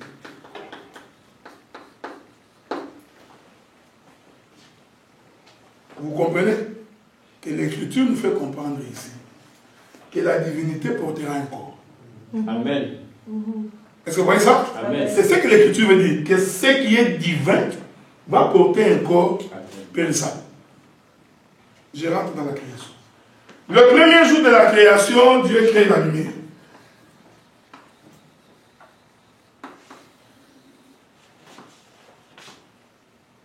Le 4e jour de la création, Dieu crée le soleil. Il faut faire très attention. Parce que cette écriture veut tout simplement dire que la lumière, qui est la divinité, porte un corps. Donc, Dieu a pris la lumière du premier jour. Parce que techniquement, pour qu'il y ait la lumière, il faut qu'il y ait la source de la lumière. C'est ça. Amen. Mais regardez que dans la création, la lumière a existé avant le soleil. Donc on se pose la question, mais c'est quoi cette histoire-là? Ça n'a aucun bon sens. Maintenant, quand nous arrivons le 4e jour, qu'est-ce que Dieu fait? Je vous avais dit, il y a 2 dimanches passés. La prophétie de Genèse 49. Quand Dieu dit, Judas, tu es un jeune lion, blablabla, le sceptre du commandement ne quittera pas Judas jusqu'à ce qu'il vienne le Shiloh. Donc le Shiloh doit venir entrer dans Judas. Et j'ai dit que Judas c'est le 4e fils de Jacob. Est-ce que vous comprenez? C'est-à-dire que Shiloh qui est Dieu entre dans Judas le 4e jour, qui est le 4e fils de Jacob. Donc c'est pourquoi je vous avais fait comprendre que même quand il y a eu déportation, Judas n'a jamais été déporté. On avait déporté 10 autres tribus, mais Judas est resté en Israël. Parce que Dieu voulait préserver la prophétie que Judas restera jusqu'à ce qu'il vienne. C'est pourquoi nous disons même dans l'évangile, même si on a l'impression que tout le monde est corrompu, il ne faut jamais vous étonner. Il y a toujours un coin où Dieu se préserve. Amen. Amen. Pour que les bornes ne soient pas déplacées. Donc qu'il y ait des pasteurs impudiques, qu'il y ait des pasteurs voleurs, qu'il y ait des pasteurs menteurs, ne soyez pas étonnés. Mais retenez que Dieu ne peut pas enlever la vérité. Amen. Donc, l'arche qui était composée de bois d'acacia, revêtue de l'or, nous expliquait que le périssable portera la divinité. Dieu a repris ça dans la création. Le premier jour de la création, il crée la lumière. Le 4e jour, Dieu prend cette lumière, qui est lui-même Dieu, il les fait entrer dans le soleil. Pourquoi? Parce que si le Seigneur apparaît en tant que lumière, il est impossible pour nous d'accéder à l'éternel. Parce qu'il est infini. Tu ne peux pas savoir où commence la lumière, où finit la lumière. Mais c'est toute l'éternité. Mais Dieu prend l'éternité, il les confine dans un corps, le soleil, pour nous permettre de voir. Est-ce que vous comprenez? Amen. Pour permettre maintenant Dieu de porter un corps, ainsi permettre à ce corps de marcher. Parce qu'il n'y a que le soleil qui marche. Il quitte l'Orient, il va se coucher à l'Occident. Mais pour que la lumière puisse marcher, la lumière devait porter ce corps, qu'on appelle le soleil, lui permettant de marcher. C'est ce que nous avions expliqué hier à la conférence. Dieu qui est lumière, pour qu'il se manifeste sur la terre, il lui porte un corps qu'on appelle soleil. Et le soleil, c'est le Fils. Donc, c'est la présentation de Matthieu. C'est pourquoi vous avez remarqué. Lis-moi une écriture bien de Georges. Si nous prenons le livre de, je crois, Matthieu chapitre 2. Matthieu chapitre 2, 11e verset.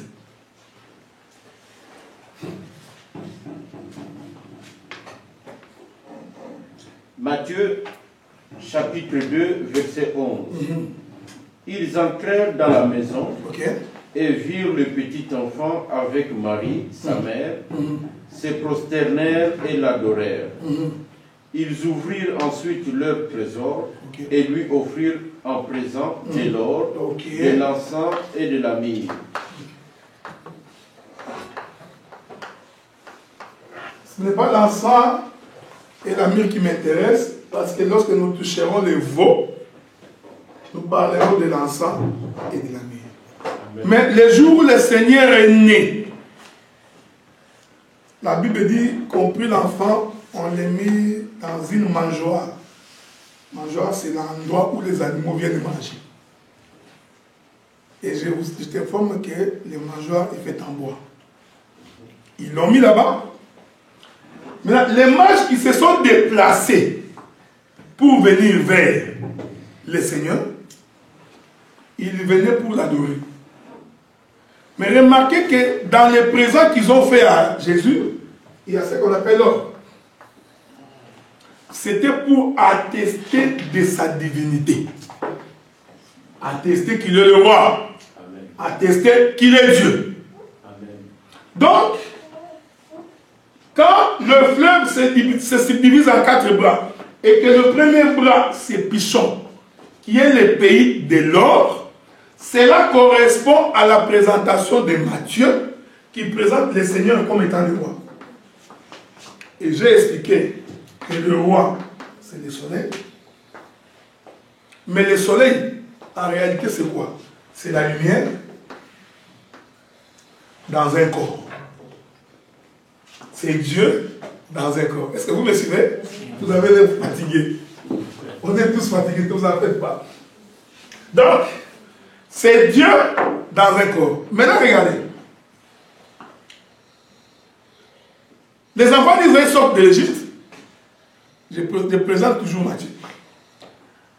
Ils arrivent à la montagne, Dieu donne les ordonnances, ils font les tabernacles. La Bible dit qu'ils ont fait les tabernacles, comme vous le savez, distribués en 3 parties. L'Écriture dit,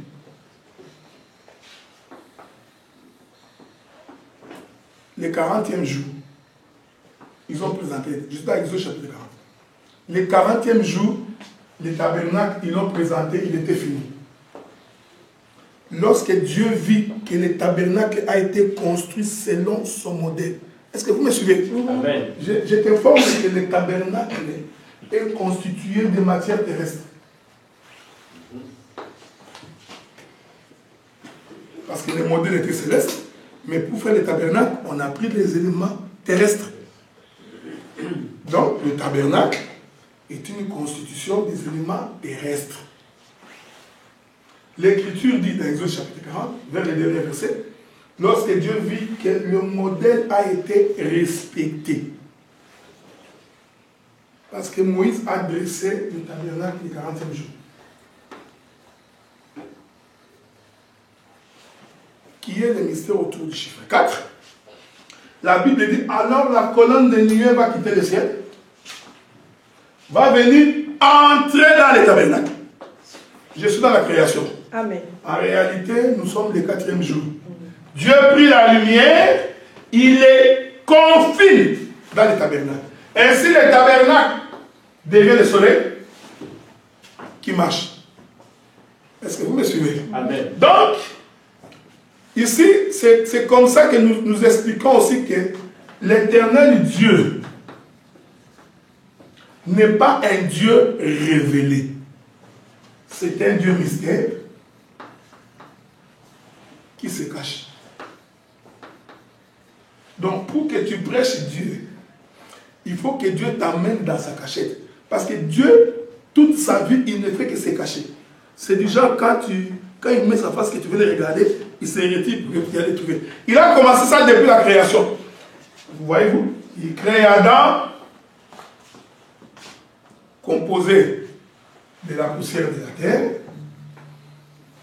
qui est une matière terrestre, tout comme le tabernacle. Une fois que c'est fait, Dieu vient, il souffle. C'est-à-dire Dieu vient, il entre, il se cache. Dans Adam. Donc pendant que Adam marchait, il cachait Dieu. Les gens qui voyaient Adam, ils passaient voir un homme qui est en train de marcher normalement, alors qu'à l'intérieur d'Adam, la divinité s'est cachée. Donc, l'homme,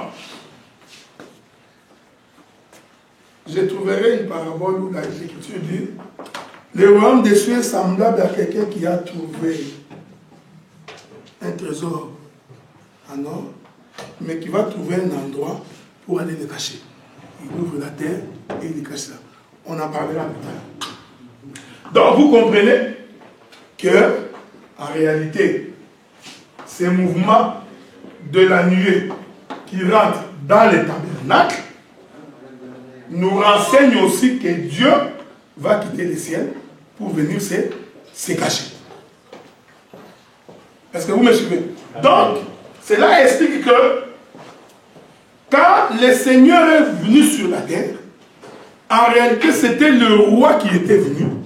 Mais ce roi qui était venu est venu en se cachant. Il n'est pas venu en se révélant. C'est pourquoi nous disons, prêcher l'évangile. C'est la capacité que Dieu donne à un ministre de déchirer les tabernacles. Amen. Donc, ce n'est pas parce que tu répètes les versets, Dieu a dit qu'il est... Non, il faut que tu sois capable, comme il s'est caché dans les tabernacles, que tu sois capable de déchirer les tabernacles pour aller découvrir qu'est-ce qu'il est. Donc, quand Dieu, au 4e jour de la création, crée le soleil, je vous ai dit, en réalité, il a pris la lumière, il l'a caché. Quand on fait les tabernacles, je vous ai dit, on a fait les tabernacles, on l'a présenté au 40e jour. Qui est le catéchisme? Qui est Judas. Voyez-vous? La prophétie de Genèse 49 va s'accomplir. Le bâton de commandement ne quittera pas Judas jusqu'à ce que vienne le Shiloh. Donc, le Shiloh vient, c'est l'Éternel. Il descend. Il vient faire quoi? Il vient entrer dans les tabernacles, présenter le 40e jour. Pour préciser que c'est Judas. Maintenant, Dieu vient, il se cache à l'intérieur. Et une fois qu'il s'est caché à l'intérieur, comme le soleil, maintenant il commence sa course. Il commence sa marche en se cachant. C'est pourquoi l'Écriture dit que dans les temps anciens, le Seigneur s'est manifesté en se cachant. Au point où, le bien-aimé Pierre nous dit, les prophètes ont sondé pour vérifier quand est-ce que ces choses seront révélées. Ils ont fait de ces choses l'objet de leur investigation. Moi, j'ai toujours dit que quand tu veux être un bon prédicateur, il faut aussi faire de la recherche. C'est ça. Pour sonder. Surtout si Dieu t'a appelé au ministère prophétique, il faut que tu sois capable de sonder les époques, les moments, les temps. C'est très important. Si tu te dis que tu as le ministère prophétique, il faut que tu saches le monde a commencé où, il va où. Que nous dit la politique du monde? Parce que la politique du monde est liée au temps prophétique de Dieu. Amen. Ce n'est pas pour rien. Dieu, vous savez, Dieu, il est juste dans ce qu'il fait. Ce n'est pas pour rien Dieu a fait que Israël soit assujetti par les Égyptiens. C'était un pouvoir politique qui a assujetti Israël. Vous remarquez que c'est pendant ce pouvoir-là qui est en train d'assujettir Israël que Dieu envoie Moïse. Je reviens là, parce que je suis toujours dans Matthieu. Dieu dit à Abraham, ta postérité séjournera dans une terre étrangère. Et l'Éternel est précisé. À la 4e génération, ils sortiront. Ah, ok, bon. Ils vont être là-bas. Mais quand nous allons atteindre la 4e génération, moi, Dieu, je viendrai pour les délivrer. L'Éternel répétait la prophétie de Genèse 49. Le bâton de commandement ne quittera pas Judas jusqu'à ce que vienne le Shiloh. Parce que le Shiloh vient pour délivrer son peuple. C'est pourquoi, dans la Bible, un roi doit être un combattant. Amen. Donc, nous n'avons pas dans la Bible le genre de roi qui reste sur les sièges en train de trôner et de recevoir des offrandes. Donc, un ministre, ce n'est pas celui qui est assis sur la chaire en train de prendre seulement de l'argent. Un ministre doit être un combattant. C'est quelqu'un qui doit apprendre à affronter la guerre. C'est quelqu'un qui doit apprendre à affronter les intempéries pour que le peuple trouve la vie. Amen. Donc ce n'est pas ce que nous voyons aujourd'hui. Le pasteur, lui, il ne prie pas. Il a tellement beaucoup mangé, il a un gros ventre. Il a créé ce qu'on appelle les groupes d'intercession. composé de mamans. Alors ces mamans passent leur temps à intercéder pour lui pendant que lui est en train de manger du beurre et du fromage. Non. Donc, un général de l'armée ne peut pas avoir un gros ventre. C'est quelqu'un qui fait de l'exercice pour qu'il soit fort. Donc, cette conception-là des pasteurs patrons, c'est une conception qui n'est pas biblique. Vous comprenez? Donc, David est resté roi en Israël. Il n'a fait que combattre. Il ne faisait que combattre en étant roi. Parce que quand le roi est combatif, le peuple aussi va combattre. Donc, vous comprenez que Dieu dit à la 4e génération, je descendrai. Je vous ai fait remarquer. Parce que vous savez, la Bible est tellement parfaite. Maintenant, quand Dieu descend pour faire sortir Israël, il descend comme le soleil. Je vous ai démontré ça. Moïse a vu un buisson ardent. C'est là que Dieu est descendu. Et je vous ai dit que le buisson ardent, en réalité, c'était le soleil. Parce qu'il a vu un buisson en feu, mais qui ne se consumait pas. Or, je vous ai dit que la couleur du feu, c'est la couleur de l'or qui brille. Et quand Moïse est retourné, Dieu lui a dit, Dieu lui parlait, donc il a vu Dieu.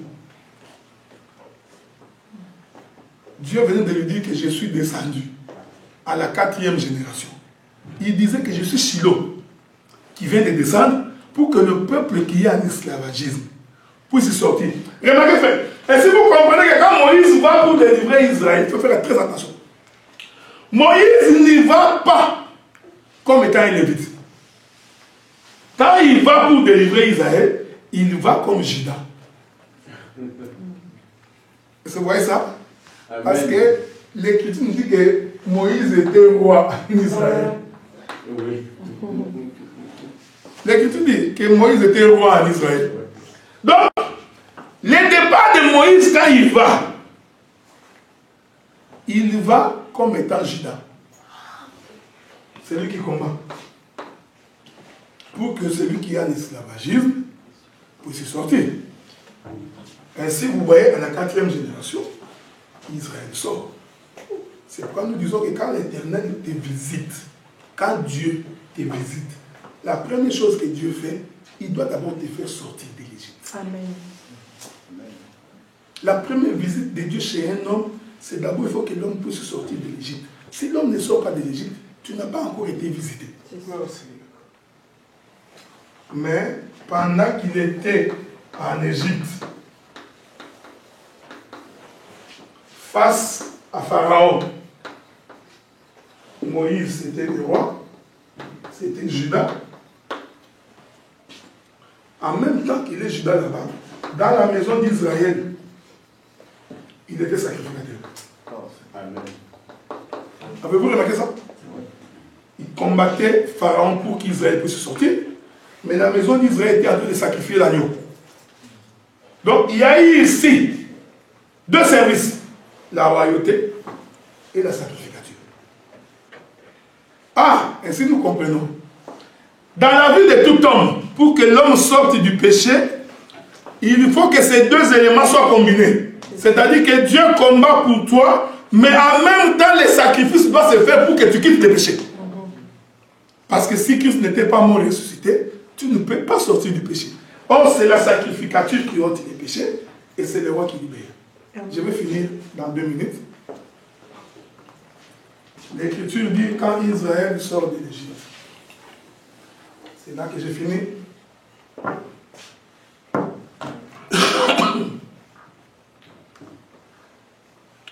Je voudrais, frère Joël, que tu me trouves...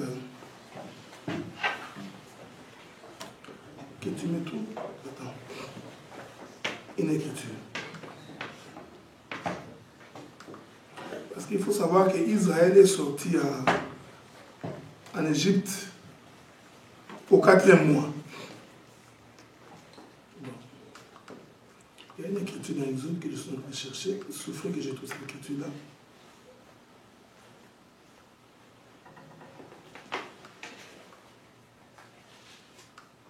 Bon, Exode chapitre 12, premier et deuxième verset.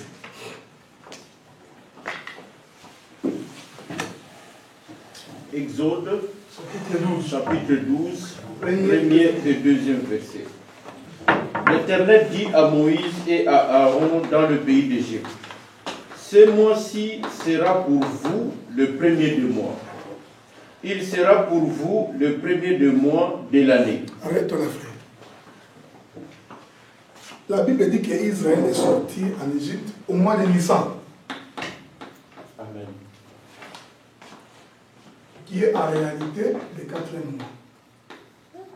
mois.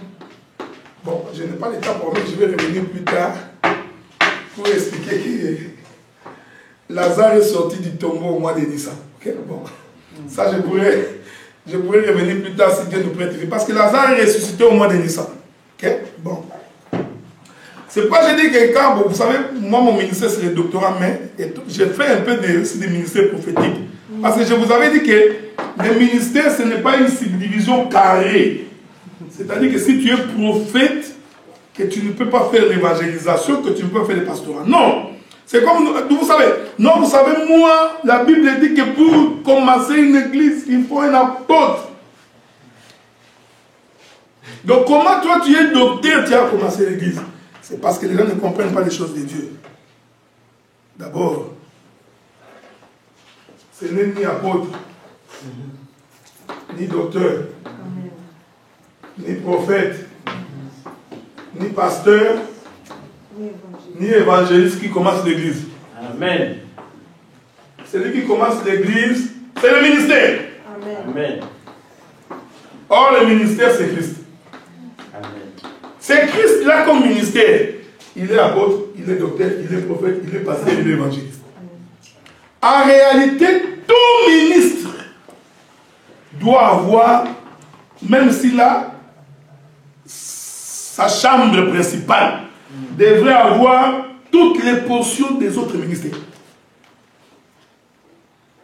Donc, il est capable, dans son enseignement, de nous expliquer aussi quelques portées prophétiques des Écritures, même s'il ne peut pas entrer dans les détails parce que c'est l'apanage des prophètes.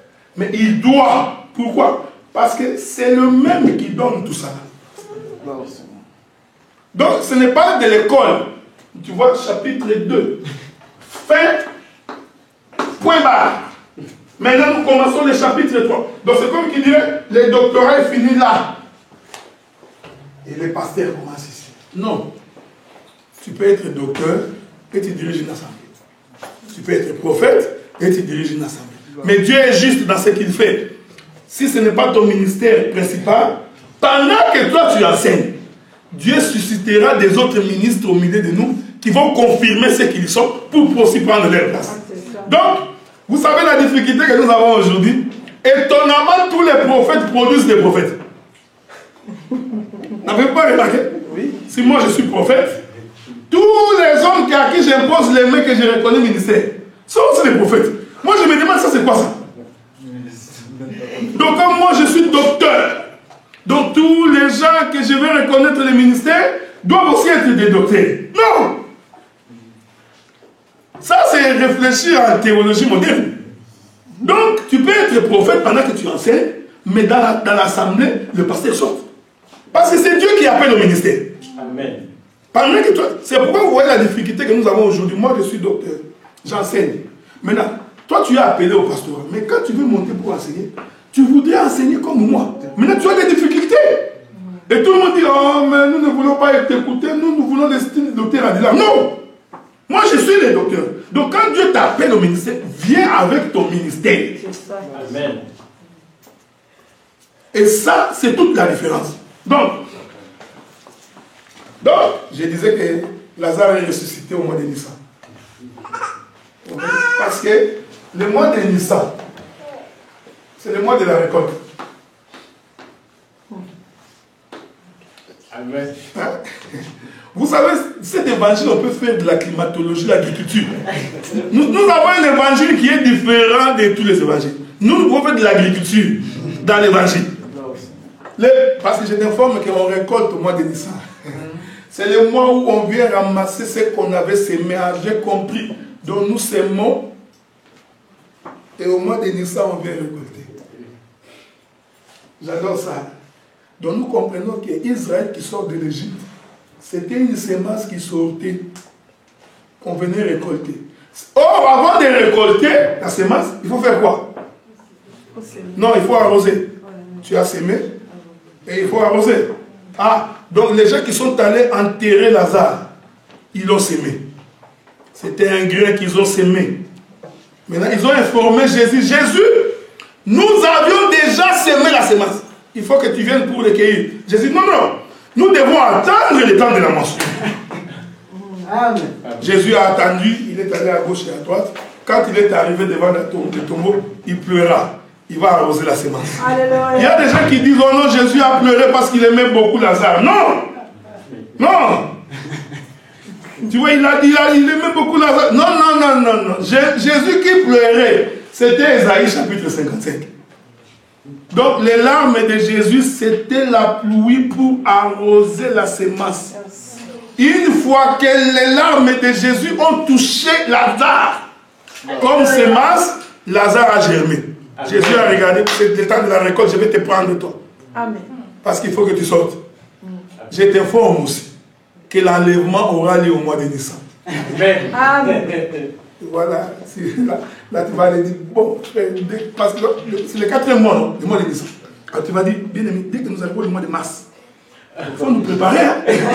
Parce que l'enlèvement, là tu es en train de taper à côté, mais je te promets que prophétiquement, l'enlèvement aura lieu au mois de Nissan. Voilà, j'ai fini par là. Dieu dit, pour vous, ils étaient sortis au mois de Nissan, c'est le 4e mois. Mais Dieu va changer le calendrier. Il dit pour vous, c'est moi ici qui est le 4e. En réalité, c'est le 1er. Le 4e mois sera pour vous le 1er mois de l'année. Est-ce que vous comprenez ce que j'ai dit? Amen. En d'autres termes, Dieu a expliqué le chiffre 1 dans le chiffre 4. La lumière dans le soleil. Parce que le soleil a été créé le 4e jour. Amen. Donc, en fait, Dieu disait beaucoup de choses à la fois. Et c'est pourquoi nous ne considérons pas que la bonne année, c'est le 1er janvier. Amen. Je n'ai pas dit que tu ne manges pas le poulet le 1er janvier. Non, c'est pas ça que je dis. Ne va pas dire non, tu vois, il est devenu conservateur, extrémiste. Il refuse même qu'on fête la bonne année. Non. Le 1er janvier, comme c'est férié, mange ton poulet à la manière des autres. Parce que tu es né dans les calendriers romains, non? Mange. Mais ne considère pas ça comme étant la bonne année selon Dieu. La bonne année selon Dieu, 2 éléments. C'est le jour où tu quittes l'Égypte. Amen. L'année vient de commencer pour toi. Alléluia. Le 1er mois de l'année. Le jour où nous avions quitté le monde. Le jour où nous avions abandonné le péché. Nous nous sommes séparés des choses du monde. L'année venait de commencer pour nous. C'est le temps où le Seigneur nous a récoltés. Donc, amen. Si tu dois fêter ta bonne année, fête-le le jour où tu as crié au Seigneur. Amen. Tu as même oublié le jour où tu as crié au Seigneur. Il y a beaucoup de gens qui oublient. Même moi j'ai oublié quand j'ai crié au Seigneur. Voyez-vous? Donc, j'ai compris. Je voulais donc expliquer que Matthieu, quand il présentait le Seigneur, c'est beaucoup d'enseignements qu'il y a à dire ici. Quand il présentait le Seigneur, il est présenté comme étant le roi, qui est le premier bras du fleuve dans les jardins, Pichon, où se trouvait l'or. J'ai expliqué que l'or, c'est la divinité. C'est-à-dire, j'ai aussi expliqué pourquoi les bois d'acacia étaient revêtus de l'or. Cela démontrait que Jésus, son corps ici, qui était un corps charnel comme nous, mais a porté la divinité. C'est-à-dire, ce sont ces 2 éléments-là. Donc, il a marché comme un homme ordinaire comme nous, vécu au milieu de nous, mais en réalité, c'était le roi. Mais comprenez, ne l'oubliez pas, il est venu en tant que roi, mais en se cachant. C'est pourquoi Israël ne l'a pas reconnu, parce qu'il s'était caché. S'il ne s'était pas caché, Israël aurait reconnu, voici le Messie, notre roi. Pourquoi? Parce que du temps de Moïse, Moïse est descendu pendant qu'ils étaient sous occupation égyptienne pour les faire sortir. Israël a cru aussi, comme ils étaient sous l'occupation romaine, le Messie viendrait, il viendrait comme Moïse, pour qu'ils puissent les faire sortir entre les mains des Romains. Alors que ce qui s'est passé aussi, c'est que Dieu avait retiré le roi. Il a mis une parenthèse pour nous permettre, nous, qui étions dehors, de pouvoir entrer. Amen. Amen. Que le Seigneur bénisse tout à chacun. Nous allons donc incliner